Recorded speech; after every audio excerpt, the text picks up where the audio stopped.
only companies survive which constantly change and constantly rethink how they're working. Generative AI is a huge thing in the whole event scene, and there are multiple ways of how it is used and how it is embraced. It might even happen that you are a bot, I'm a bot, and we have a podcast of two bots talking to each other. The more people learn to work remote and to work not only from home, they learn how to make things clear over video, over documentation, and the easier it will get to work with outsourcing teams.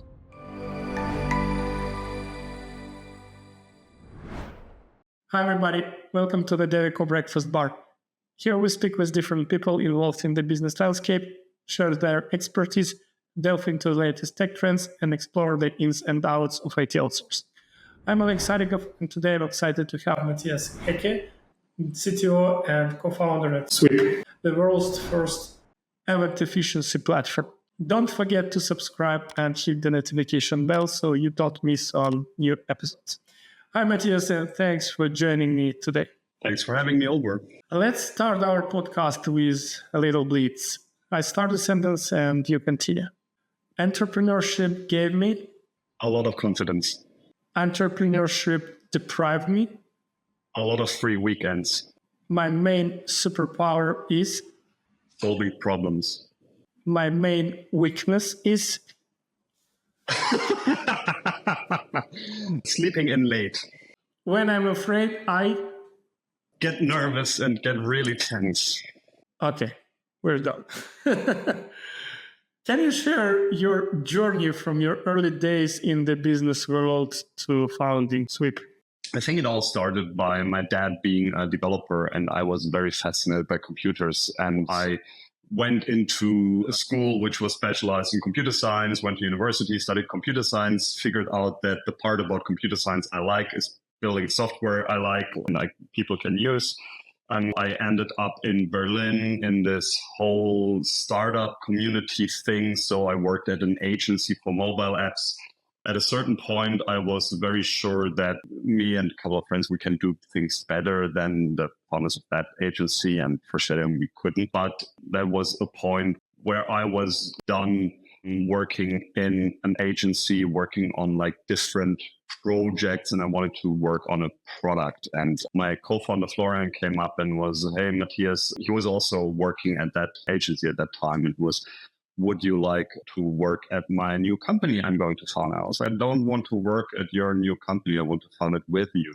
They're like, cool, let's do this. And so that came together. We didn't found it Sweep at that time. We founded another company called Club Motion, which was focusing on doing software for clubs and party venues in Berlin. And we thought hey, that might be a great idea. It wasn't. And we struggled hard. Everybody was excited about the product and the software. Yeah, that's cool. Yeah, we would like to get it. Yeah. It's amazing. It's amazing. And once you say okay, here it is. Would you like to pay for it? Maybe. And they were that was one lesson learned, to not build product before you are very 100% sure that you can sell it. We did this for a time, and it was very frustrating working together. I mean, it was fun going to all those clubs and talking to those people, but it was also very unprofessional, if that makes any sense. Those people are very nice people, but they haven't learned running a business from ground up. There are a few of them, I'm pretty sure, but they didn't need an external.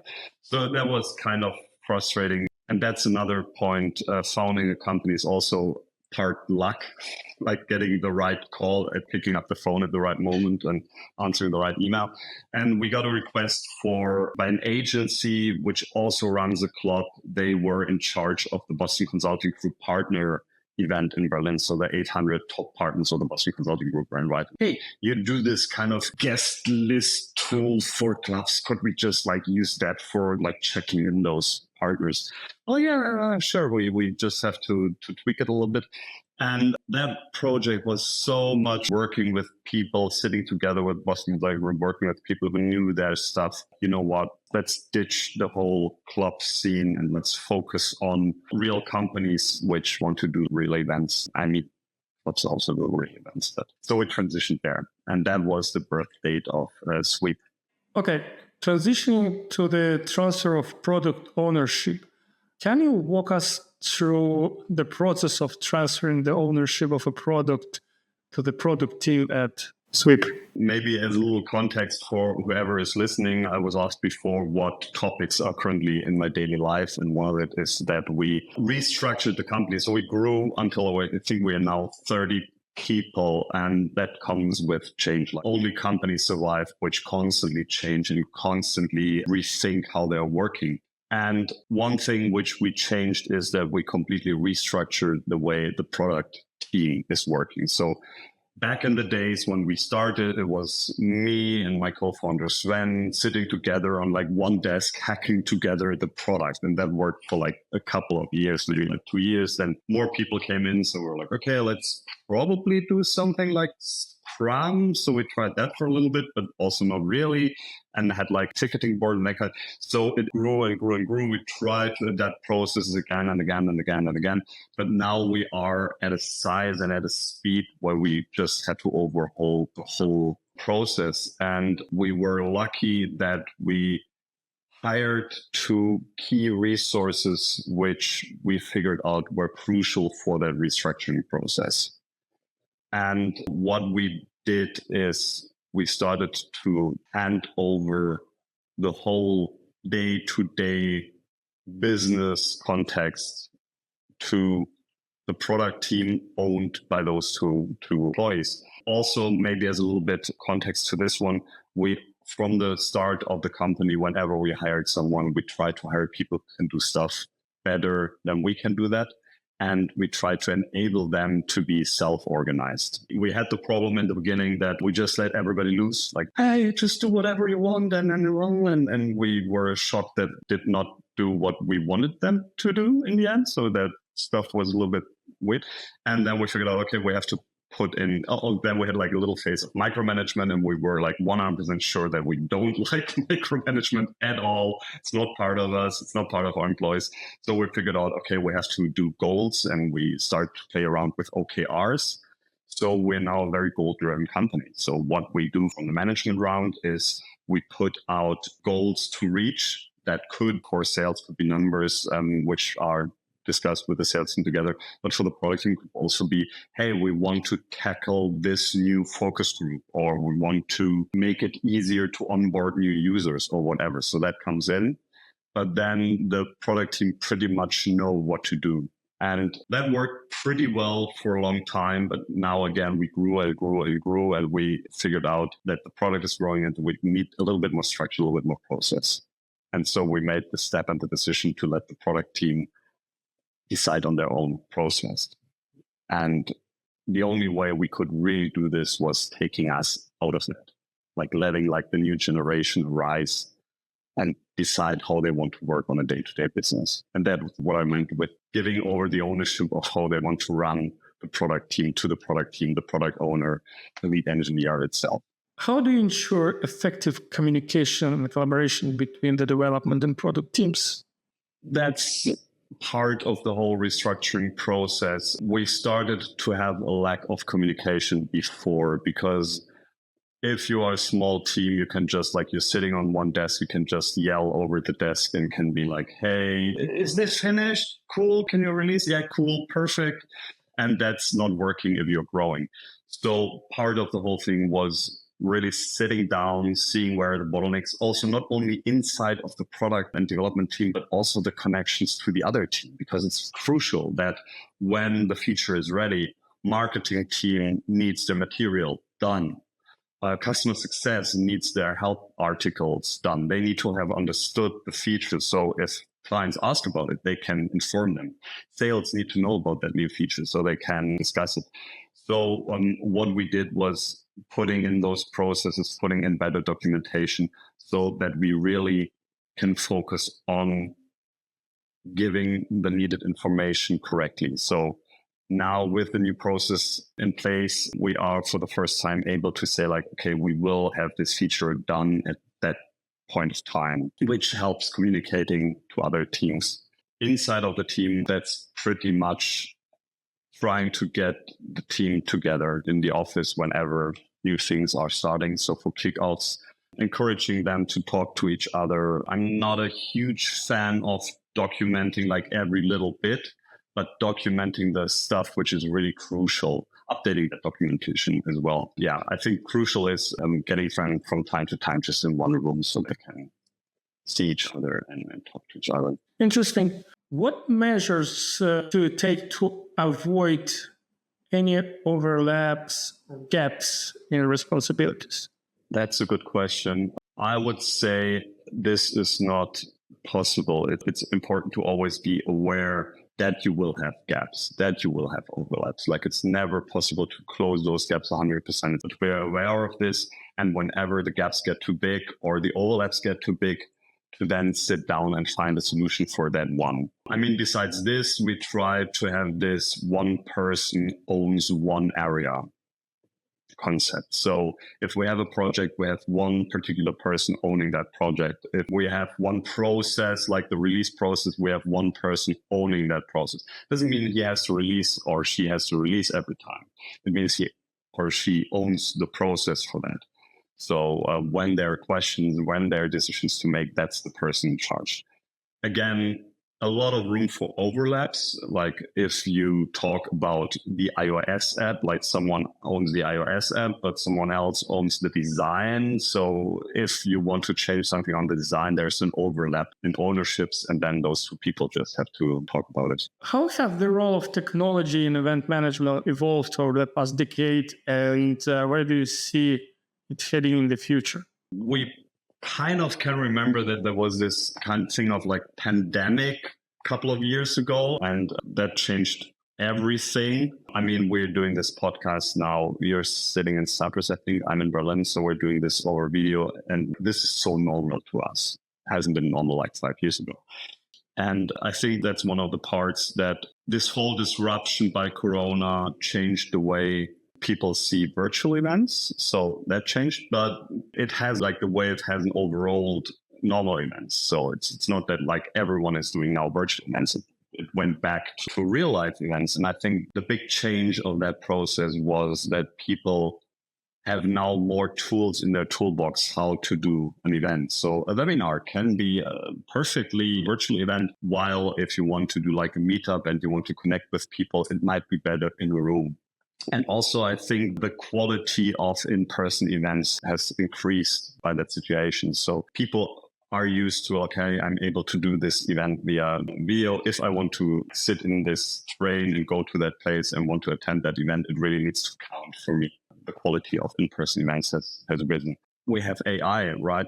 Generative AI is a huge thing in the whole event scene. And there are multiple ways of how it is used and how it is embraced. And we are using this. We are now working on a project where we talk about closing the gap between sales and marketing, handover, where AI can beautiful work. But I want to also put out one more thing.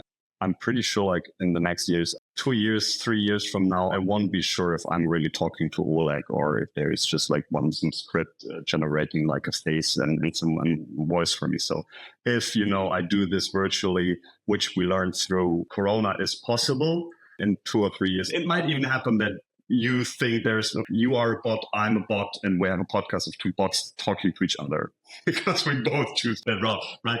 You don't have that problem if you meet in person. If we would sit together, people watching the video would still have the problem. But if we would sit in one room, I could trust that you are pretty sure. That's one thing. Things will change again. And I think personal events will become more relative again. Okay. Yeah, everything comes back.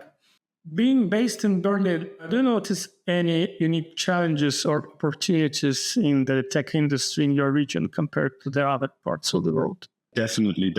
And I think a lot of has been said about how Berlin is like startup scene in Germany and how Berlin changed over the last years and that kind of stuff. So I want to focus on another perspective. And that is, I lived in a couple of years ago. I moved from Berlin to a town called Kassel for 1 year. And something I figured out is that Berlin has just so much of things. Like there are meetups every day. There are like conferences every day. There's just like such an over saturation of things you can do as a startup, as a CDO, as a founder to attend to do. It's such like there's so many startups you are fighting against or you're working with or collaborating. So it's just like such an oversaturation of everything around startups. If you are in a town called Kassel, you can like Google and there are like 3 other startups here. But you cannot compare a capital of Germany with a small city. Exactly. There it was way easier to, okay, there are 3 things, so I will attend all 3 of them. Okay, no, then one thing doesn't sound good, so I don't. In Berlin, you constantly have to make the decision who you want to talk about, what is relevant, what is not relevant. I think that's one thing which is really talked about. Transitioning to discussion on IT outsourcing. In your opinion, what are the main advantages and disadvantages of IT outsourcing and how to navigate these factors to maximize the benefits? The benefits of IT outsourcing are obvious. You have a much, much larger pool of people. You can maybe even save a buck depending on where you outsource. If you are coming from Germany and you know the German labor laws, like in Germany, it's really hard to fluctuate the size of your team because of the laws. If you need like 10 developers for one project, it's problematic to just hire them for like 1 year and then fire them again. It's not how things work here. It's also a nice thing around this, like to give you a little bit more flexibility. If you have like this one short time, huge project, if you have an outsourcing partner, you can work with them for that time.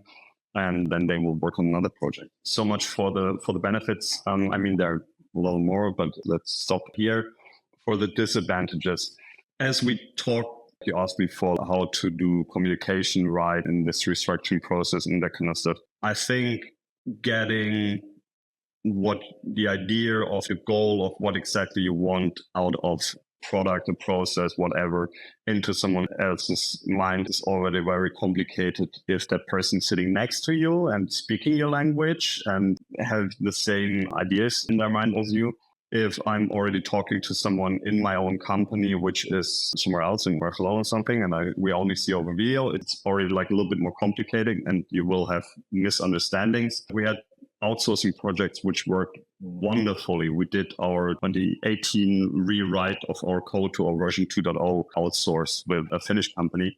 And we had also horrible projects where we were like waiting 3 months for results. And then we saw them. This is not at all. First of all, you see the fault with like after 3 months, we heard something back, but it was also not at all going into the direction we wanted it to go.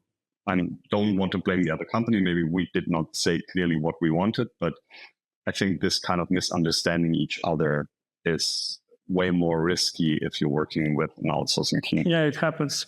Definitely a risk. Okay, that's very interesting. How do you see the role of IT outsourcing evolving in the context of your industry's future needs? The lack of IT professionals in Germany is no secret at all. I think it's the way things will evolve. There are few teams which will work with only hired people in Germany and in-house development. But I think the more this progresses, the more people will try around. I think the more the world gets interconnected, the easier it will get. There are great opportunities here. And I think the more people learn to work remote and to work not only from home, they learn how to make things clear over video, over documentation, and the easier it will get to work with outsourcing teams. I strongly believe that this will be a bigger part of development. But depending on what you're working on, if you have something really complex, core product, technical, you might want to keep it in-house. If you have like something additional too on top, you might want to outsource it. It's going to be a balance, but it's going to be more outsourcing than it is right now. Okay. Are there any specific regions or countries that you find particularly promising for tech talents? We outsource to northern countries, which are not cheaper than Germany, but they have a strong technology force. We had very good results in that one. Then the whole East European countries, we have worked with teams in Poland, Romania, and we had very good results there. I think those are the ones. We are also working together with people in Spain, Barcelona, and I think a lot of well-trained tech people are moving to that region. I don't see why not also working with those places where people not really grew up and learned stuff and now want to be hired because they have strong economies there where they already use those people. But we have a lot of expats suddenly show up, even German-speaking expats, which help with that communication gap, which I talked before. That's interesting. Do you know one of the reasons why they moved to Barcelona, Spain?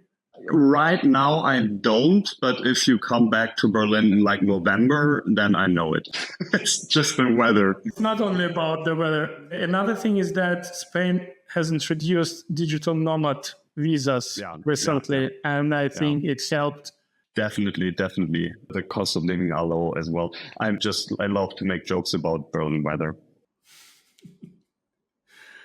As we wrap up our conversation, what advice would you give to businesses considering outsourcing as the part of their growth strategy? I would definitely start with a small project, find a team where you have a mutual feeling of understanding, mutual feeling of trust, where you say something and you don't just stare at a blank face, but you really have the feeling that the other side understands what you want.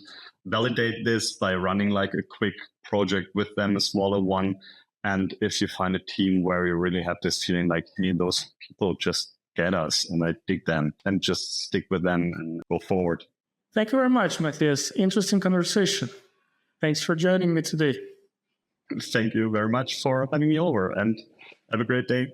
If you enjoy our discussion and want to stay updated on future episodes, don't forget to subscribe and hit the notification bell. That way you will not miss out on new episodes and conversations from Devico Breakfast Bar. See you in the next episode.